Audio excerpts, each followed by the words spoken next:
종종 아주 훌륭한 목사님이나 장로님들의 자녀들이 안 좋은 일로 세간에 회자되는 경우가 있습니다. 아무리 자식 농사는 마음대로 되는 것이 아니라 해도 어떻게 저렇게 훌륭하신 분에게서 저런 자식이 나올 수 있나 이렇게 의아한 경우들이 있는 것이죠. 우리가 흔히 자식 자랑은 하는 것이 아니라 이야기합니다. 세상에서 가장 장담할 수 없는 것이 자식 일이기 때문에 그렇습니다. 때로 남의 자식 흉보다가 내 자식이 그 흉보는 모습으로 언제 나타날지 모르기 때문에 조심스러운 일입니다. 그래서 우리는 자녀에 대한 기도를 중단해서는 안 되고 자녀에 대한 신앙교육은 대충 해서는 안 되는 막중한 일임을 깨닫게 됩니다. 지난주에 삼손의 부모 마노아와 그의 아내에 대한 말씀을 살펴보았습니다. 당시 상황이 매우 영적으로 어두웠죠. 마노아 부부는 영적 암흑기에서도 세속적인 삶을 살지 않고 또 세상적인 방법을 택하지 않고 믿음으로 살려고 애썼던 사람입니다. 당시 이스라엘은 거의 블레셋의 속국처럼 되어서 40년 동안 압제를 당해왔습니다. 그럼에도 불구하고 스스로 기도하여 하나님께 구원을 요청할 만큼 영적인 여력이 없었던 상황이었습니다. 당시 영적인 지도자였던 사사들조차도 첩을 두고 많은 자녀들을 낳아서 세상적인 방식으로 자기의 세력을 확장하려고 했던 그런 시대였던 것이죠. 그런데도 마노아 부부는 자식이 없는데 첩을 두거나 다른 방법을 택하지 않고 그저 하나님의 때를 기다리고 믿음으로 살았던 사람입니다.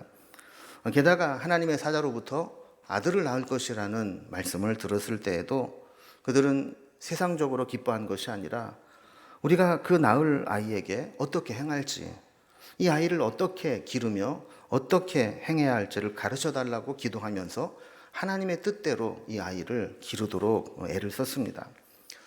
이 말씀을 나누고 우리 소그룹 리더들과 설교 나눔의 시간을 가졌는데 한 분이 그런 이야기를 했습니다. 그러면 왜 그렇게 훌륭한 믿음의 부모인 마노아 부부에게서 이런 삼손과 같이 비참한 결과를 맞이하는 자녀가 나올 수 있는지 의아하다 하는 겁니다.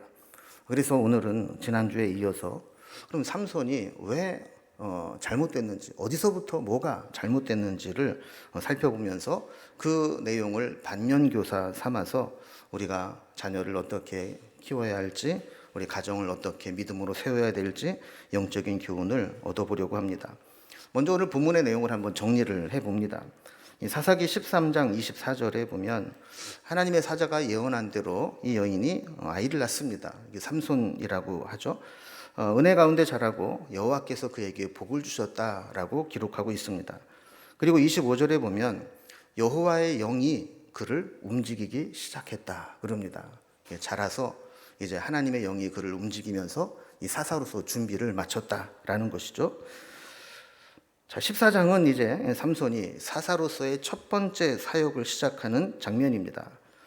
하나님의 영에 의해 움직이기 시작한 삼손이 블레셋 사람의 딸들 중에 산 여자를 보고 반해서 부모에게 그 블레셋 여인과 결혼하게 해달라고 조르는 것으로 오늘 본문이 시작됩니다. 1절, 2절에 보면 삼손이 딥나에 내려가서 블레셋 사람의 딸들 중에 한 여자를 보고 부모에게 와서 그 여자를 아내로 맞이해서 결혼하게 해달라고 요청을 하게 되죠. 경건한 부모였던 마노아 부부는 당연히 블레셋 여인과 결혼할 수 없다고 반대했습니다. 3절에 보면 할례 받지 아니한 여인과 결혼할 수 없다라고 딱 잘라서 이야기를 합니다. 그러나 삼손도 굽히지 않습니다. 내가 그 여자를 좋아하니 나를 위하여 그 여자를 데려오소서 하면서 고집을 부리게 되죠. 7절에도 보면 그가 내려가 그 여자와 말하니 그 여자가 삼손의 눈에 들었더라. 삼손이 한눈에 반해서 이 여인에게 정신을 빼앗긴 것처럼 보입니다. 자, 여기까지만 보면 삼손이 어떤 여자의 눈이 돌아가서 사사로의 사명은 내팽개치고 막무가내로 블레셋 여인과 결혼하겠다 하는 것처럼 보입니다. 그런데 성경을 잘 보면 좀 다른 해석이 나옵니다. 4절에 보면 본문을 이렇게 해설해 놓고 있습니다. 그때에 블레셋 사람이 이스라엘을 다스린 까닭에 삼손이 틈을 타서 블레셋 사람을 치려 함이었으나 그의 부모는 이 일이 여호와께로부터 나온 것인 줄은 알지 못하였더라 그랬습니다. 이 구절이 오늘 본문의 전반적인 분위기를 이해하는데 매우 애매하게 어렵게 만드는 구절입니다. 이 삼손이 이 결혼이 어떤 목적을 가지고 어떤 의도로 했는지 명확하게 알기 힘들게 하는 장면입니다. 본문을 다시 한번 잘 보겠습니다. 삼손이 틈을 타서 블레셋 사람을 치려 했다라고 기록하고 있습니다. 뭔가 어떤 목적과 전략을 가지고 이 결혼을 통해서 큰 일을 이루고자 하는 것처럼 보이는 구절입니다. 더 혼란스러운 일은 그 뒤에 보면 이 일이 여호와께로부터 나온 것인데 부모가 알지 못했다라고 하면서 이게 단순히 어떤 여자에게 눈이 돌아가서 한 행동이 아니라 뭔가 큰 뜻을 가진 것처럼 보인다는 것이죠. 마치 전지적 작가 시점에서 이 작가가 독자들이 이 본문을 읽으면서 삼손이 단순히 여자 문제 때문에 신앙도 팔아먹고 블레셋 여인과 결혼하려고 하는 것이 아니다라는 것을 말하려고 하는 것처럼 보입니다.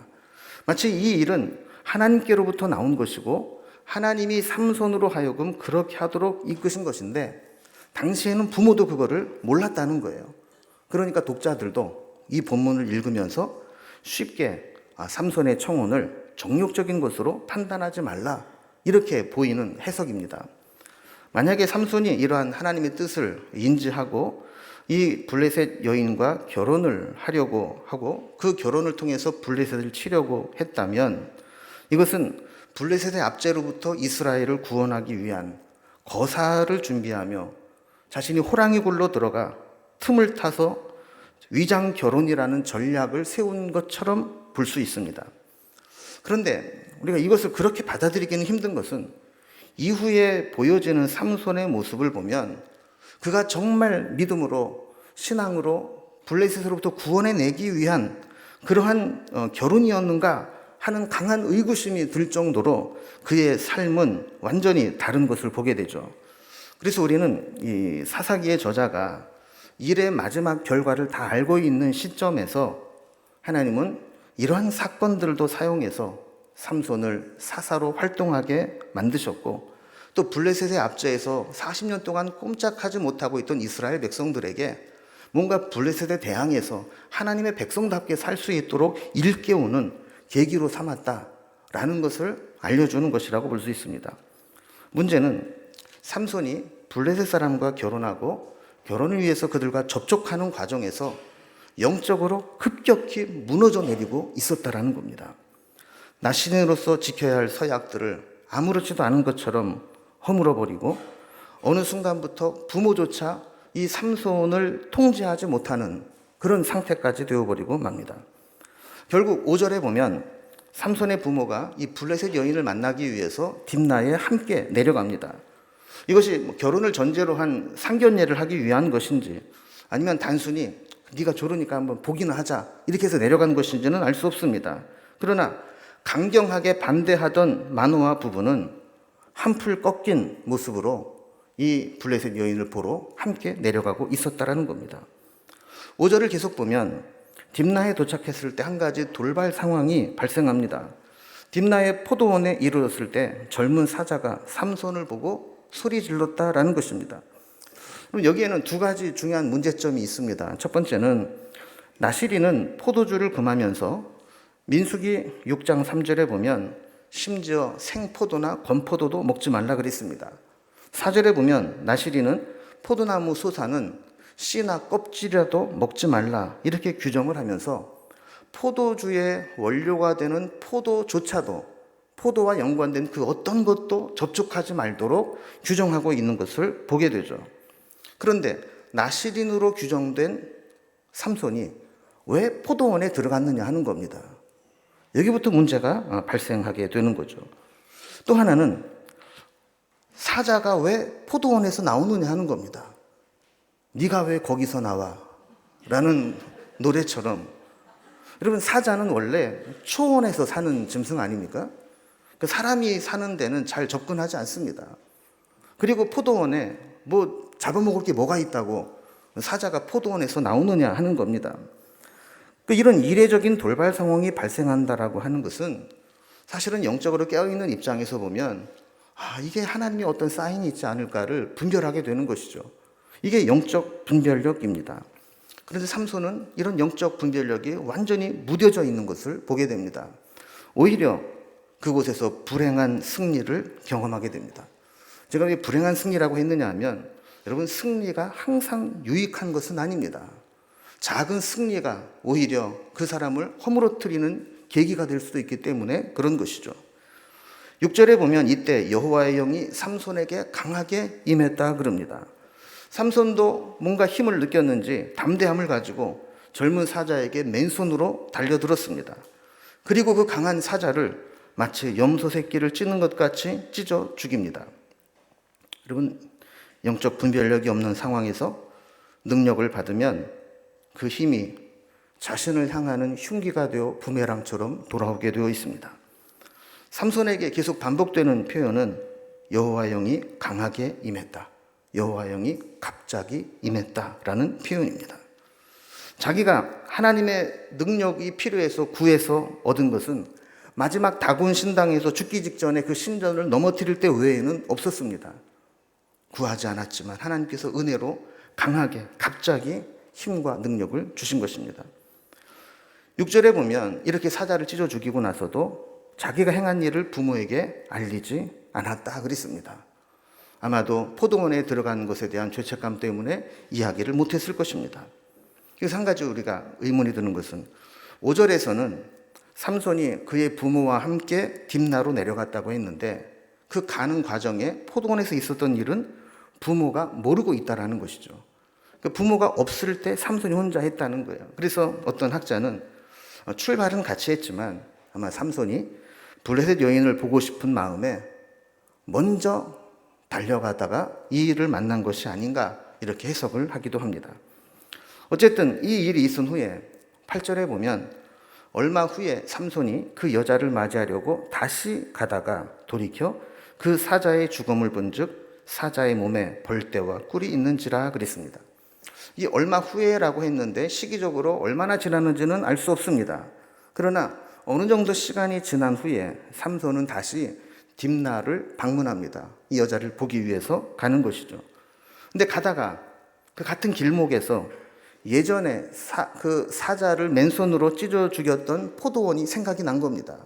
그래서 길을 돌이켜서 그 포도원으로 다시 들어가 본 것이죠. 그랬더니 그 사자의 주검이 있는데 그 안에 보니까 벌떼와 꿀이 있었다라는 것입니다. 이 성경학자들은 삼손이 죽였던 이 사자의 주검을 독수리나 야생 짐승들이 와서 속살을 다 파먹고 건조한 날씨에 이 뼈만 남아있는 상태에서 아마 비를 피하고 이렇게 하기 위해서 이 벌들이 거기에 벌집을 짓고 꿀을 거기다 생산한 것이 아닌가, 이렇게 봅니다.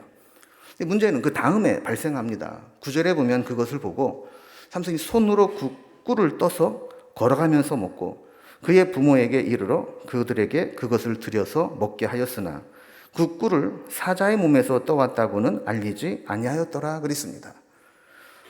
먹을 것이 흔치 않았던 그 시대에 이 꿀은 좋은 영양 간식이었고 자양강장제였을 것입니다. 그냥 지나치게 아까웠을 것입니다. 그래서 삼손은 손으로 그 꿀을 따서 먹었습니다. 아마도 밀랍으로 되어 있는 벌집채 가지고 가면서 먹기도 하고 그것을 그의 부모에게도 드렸습니다. 그리고는 그 꿀이 죽은 사자의 사체에서 떠온 것이라고 알리지 않았다라고 이야기를 하죠. 지난주의 말씀을 다시 한번 상기해 보면 하나님은 삼손만 나시린으로 살게 하신 것이 아니라 삼손의 어머니가 임신했을 때에도 그 여인에게 똑같은 규정을 적용합니다. 13장 4절에 보면 그의 어머니에게도 너는 삼가 포도주와 독주를 마시지 말고 어떤 부정한 것도 먹지 말지니라 그랬습니다. 여기서 너는 삼손이 아니고 마누아의 아내를 이야기하는 것이죠. 그런데 삼손은 자기만 이 사자의 사체를 만진 것이 아니라 거기에서 따온 꿀, 부정한 것을 부모에게도 알리지 않고 먹게 함으로 같이 부정하게 만들어 버렸다라는 겁니다. 여기까지가 오늘 본문에 대한 해설입니다. 자, 그렇다면 오늘 우리의 처음 주제처럼 왜 그렇게 믿음이 좋았던 삼손의 부모에게서 삼손은 이렇게 점점 영적으로 타락하고 있는가, 이 부분을 한번 살펴보려고 합니다. 먼저 첫 번째 우리가 살펴볼 것은 훈련되지 않은 군인은 전쟁터에서 이길 수 없다라는 것입니다.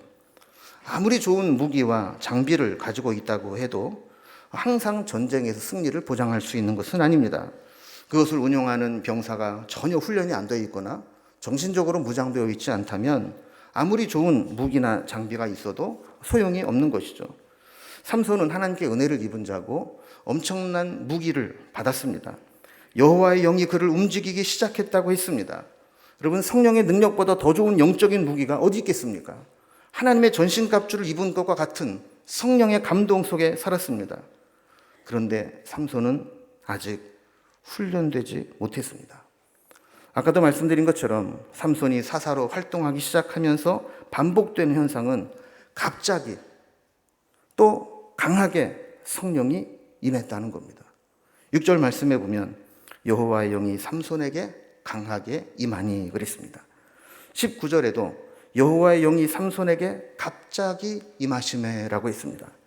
15장 14절에도 여호와의 영이 삼손에게 갑자기 임하시매라고 말씀하고 있습니다. 여러분, 우리는 평소에 그런 생각을 할지 모릅니다. 평상시에는 내 멋대로 살다가 하나님의 도움과 능력이 필요할 때는 하나님이 갑자기 강하게 은혜와 능력을 주셔서 이 위기를 이겨내면 좋겠다, 이렇게 생각할지 모릅니다.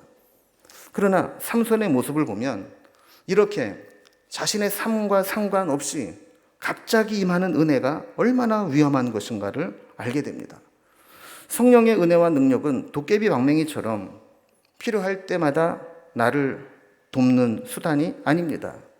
성령의 은혜는 매일매일 영적인 무기를 갈고 닦듯이 성령님과 동행하면서 충만한 삶을 경험하면서 하나님의 은혜로 능력을 구하고 믿음으로 얻는 것을 훈련해야 하는 것입니다. 아무리 삼손에게 성령이 함께 하시고 사람이 감당할 수 없는 괴력을 은혜로 받았다 할지라도 그것이 자신을 이기게 만드는 것은 아닙니다. 자신을 제어하고 보이지 않는 사탄과 영적 싸움을 감당할 훈련이 없다면 하나님의 은혜를 입었어도 영적인 전쟁에서 이길 수 없다는 것을 보여주는 것입니다. 여러분, 우리도 마찬가지입니다. 갑자기 받을 수 있는 요행의 은혜를 구하지 말고 매일 매 순간 성령님의 도우심을 구하며 영적 전쟁에서 작은 것부터 이기는 훈련을 해내야 되는 것입니다. 두 번째로, 우리 가정의 달을 맞아서 왜 그럼 삼손의 부모의 신앙이 이 삼손에게 전달되지 않았는가? 이 의견 대립이 있을 때 기회를 놓치면 이 교육 자체가 불가능해진다는 것을 좀 생각해 보려고 합니다. 삼손의 성화에 결국 삼손의 부모는 이 블레셋 여인을 보기 위해서 딥나로 내려갑니다. 댐이 무너질 때 댐의 작은 균열이 댐 전체를 무너뜨릴 수 있듯이 우리에게도 작은 것을 양보하다 보면 나중에 큰 것을 잃어버리게 되는 경우가 있습니다. 여러분, 우리가 자녀들을 키워보다 보면 말 잘 듣던 순종적인 자녀가 어느 순간에 자기 의견을 주장하기 시작하고 또 부모와 의견이 달라질 때 고집을 부리기 시작합니다. 끝까지 자기의 뜻을 굽히지 않을 때가 있습니다. 이렇게 삼손은 이런 일들을 반복하게 되는 것이죠. 삼손은 급격하게 세속화되어져 갖고 부모의 통제로부터 벗어나게 되고 부모에게 소통이 이루어지지 않고 말하지 않게 되고 그러면서 결국에는 자식에게 지는 부모가 되고 마는 겁니다.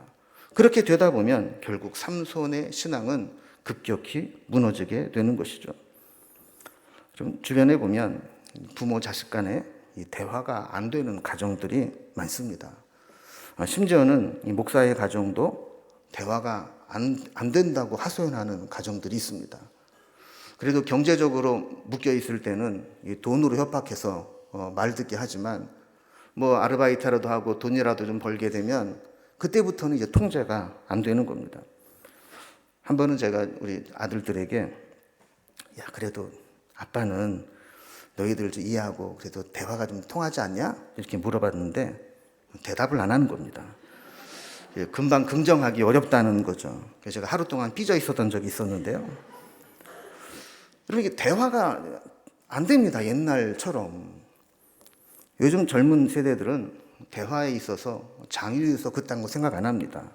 그냥 동등하게 생각합니다. 부모라고 해서 또 윗사람이라고 해서 그냥 무조건 받아들이고 순종하고 이해하려고 하지 않습니다. 때로는 부모가 너무 강하게 이야기를 하거나 너무 자신의 신념과 신앙을 강요하거나 또 자녀들의 이야기를 들어주지 않고 윽박지르게 되면 대화가 막히는 겁니다. 일방적인 지시와 지적이 되어버리면 교육의 기회가 단절돼 버리는 겁니다. 그래서 신앙으로 이끄는 것이 불가능해지게 되는 것이죠. 좋은 부모들에게 나타나는 약점이 뭐냐면 하나는 너무 방치하는 겁니다. 본인이 너무 열심히 하다 보니까 자녀들을 신경 쓰지 못하는 거예요. 또 하나는 자신의 그 엄격한 잣대를 가지고 자녀들에게 강요하는 겁니다. 그럼 아이들이 질려버려서 나는 우리 부모님이 믿는 신앙이라면 나는 저렇게는 못 믿겠다 그러고 나자빠져 버리는 것이죠. 여러분, 삼손이 나시린으로 해서는 안 될 일들을 하면서 반복되는 말이 부모에게 알리지 않았다라는 것입니다. 6절에도 보면 사자를 찢어 죽이고 나서 이 포도원에 들어갔다는 것을 숨기기 위해서 자기가 행한 일을 부모에게 알리지 않았다 그랬습니다. 9절에도 보면 사자의 주검에서 꿀을 떠왔는데 그 꿀이 사자의 시체에서 따온 것이라는 사실을 부모에게 알리지 아니하였더라고 하고 있습니다. 그럼 자기도 잘못된 것을 알고 있는 거죠. 그런데 대화가 안 되는 겁니다. 소통이 끊어진 겁니다. 어느 순간 우리의 자녀들이 순종적이지 않고 또 대화가 통하지 않는다면 가장 중요한 것은 대화의 줄이 이어지게 하는 것입니다. 이해하고 들어주고 공감해주고 그래야 그 다음의 교육이 이루어지게 되는 것이죠. 세 번째로 오늘 본문을 통해 우리가 발견하게 되는 것은 우리가 끝까지 영적 분별력을 잃어버려서는 안 된다라는 것입니다. 호랑이 굴에 빠져도 정신만 차리면 산다는 말처럼 위기의 늪에 빠져들어도 영적 분별력을 잃어버리지 않으면 하나님의 도우심으로 빠져나올 수 있게 됩니다. 갑자기 생겨난 돌발 상황에서 하나님의 뜻이 무엇일까를 찾는 것이 필요합니다. 딥나로 내려가는 길은 영적으로 매우 위험한 길입니다. 삼손의 결혼까지 생각하면서 부모님과 함께 블레셋으로 내려가는 일은 영적으로 긴장해야 될 상황이라는 겁니다. 하나님께서는 이 길이 위험하다라는 것을 알려주기 위해서 사인을 보여주셨습니다. 이 사인을 분별하지 못하면 위기의 늪에 빠지게 되는 겁니다. 사자는 초원에 사는 짐승인데 포도원에서 발견되었다는 것은 비상식적인 상황입니다. 이것은 하나님께서 이 길이 위험한 길, 잘못된 길임을 보여주시는 사인입니다. 그런데 삼손은 하나님의 영이 임하여 자신에게 힘이 생기게 되자 하나님의 사인을 무시하고 자신의 힘을 과시하여 그 사자를 죽이는 일에 만족해버리고 말았습니다. 여러분, 우리는 늘 우리의 영적 상태를 진단해 보아야 합니다. 그리고 분별해야 합니다. 부모로서 나의 영적인 상태는 건강한지, 자녀들의 영적 상태는 괜찮은지, 그냥 지금 이대로 살면 우리의 가정의 신앙은 이어질 수 있는 것인지, 그리고 우리 가정이 가는 이 길이 하나님이 기뻐하시는 일인지 매 순간마다 묻고 분별할 수 있어야 합니다. 때로 하나님께서 우리 가정의 위기와 돌발 상황을 통해서 경고의 알람을 울리신다면 빨리 깨닫고 분별하고 돌아와야 되는 것이죠. 마지막 네 번째로 왜 삼손이 무너졌는가 했을 때 나시린으로서의 서약을 가볍게 여기고 어길 때 걷잡을 수 없이 무너져 내리게 된다는 겁니다. 우리가 흔히 그런 얘기를 합니다. 우리가 안식일을 지키는 것이 아니라 안식일이 우리를 지키는 것이다. 우리가 말씀을 지키는 것이 아니라 말씀이 우리를 지키는 것이다. 나시린의 서약도 마찬가지입니다. 우리가 나시린의 서약으로 경건하게 서약을 지키는 것이 아니라 그 서약 속에 있을 때 그 믿음을 지킬 수 있게 되는 것입니다. 별것 아닌 것 같은데 그것을 소홀히 여기고 방치하면 나중에 걷잡을 수 없이 무너지게 됩니다. 삼손은 나시린으로서 지켜야 할 서원을 어기기 시작했습니다. 처음에 어길 때 천벌을 받았더라면 정신을 차리고 돌아왔을 텐데 서원을 어김에도 불구하고 별일이 생기지 않자 그는 서약을 어기는 것을 가벼이 여기고 용기를 얻게 됩니다. 여러분, 나시린의 서원 세 가지 뭐라고 그랬죠? 포도주와 독주를 마시지 않고 포도를 먹지 않는 것입니다. 두 번째는 시체나 부정한 것을 만지지 않는 것입니다. 세 번째는 삭도를 머리에 대지 않아서 머리카락을 자르지 않는 것입니다. 근데 삼손은 포도원에 들어갔습니다. 그 포도를 가까이 하기 시작한 것이죠. 성경에 삼손이 술을 먹었다는 기록은 없습니다. 그러나 정황상 술 취하지 않고는 할 수 없는 상황이 여러 번 벌어집니다. 예를 들어서 들릴라의 집에 있을 때 매복한 자들이 삼손을 밧줄로 결박합니다. 때로는 삼손을 들릴라가 머리를 밀어버립니다.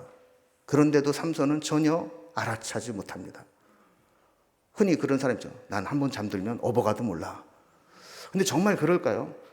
정말 막 밧줄로 결박을 하는데도 모를까요? 이거는 아마도 술이 떡이 되도록 마셨다고 밖에는 해석할 수 없는 상황이라는 것이죠. 또한 삼손은 사자 사체에 있는 꿀을 먹고 부모에게도 가져다 주는 일을 서슴지 않고 했습니다. 죽은 시체는 만지지 말아야 함에도 불구하고 그 속에 있는 꿀을 먹고 부모에게도 가져다 주고 이야기하지도 않았다라는 것입니다.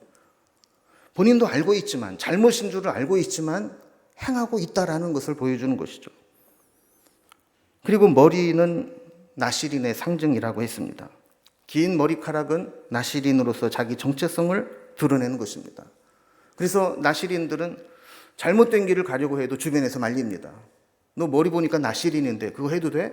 이런 거죠. 자식들이 부모들에게 가끔 그러잖아요. 권사님이 그래도 돼요? 아빠 장로님이 내 장로님이 그렇게 해도 돼요? 뭐 이런 거랑 똑같은 거예요. 나시린이 그럴 수 있습니까? 라고 통제가 되는 거죠. 근데 문제는 사람이 없을 때 일입니다. 정말 아무도 없을 때에는 통제가 안 되는 겁니다. 머리가 긴들 그게 통제가 되겠습니까? 그래서 그는 아무도 없을 때 나시린임을 잊어버리게 됩니다. 그래서 사자를 찢어 죽이고 포도원에 들어가고 거기에 있는 꿀을 따먹고 이렇게 되는 겁니다. 여러분, 혼자 있을 때가 위험합니다. 사람이 있을 때에는 자신의 신분이 노출되기 때문에 조심합니다. 그러나 혼자 있을 때, 부모조차 있지 않을 때, 이때 조심하지 않으면 큰 위기에 빠지게 되는 겁니다. 그래서 삼손의 부모가 아무리 믿음이 좋았다 할지라도 삼손은 서서히 영적으로 무너져 가고 있는 것을 보게 되죠. 오늘 말씀을 정리해 봅니다.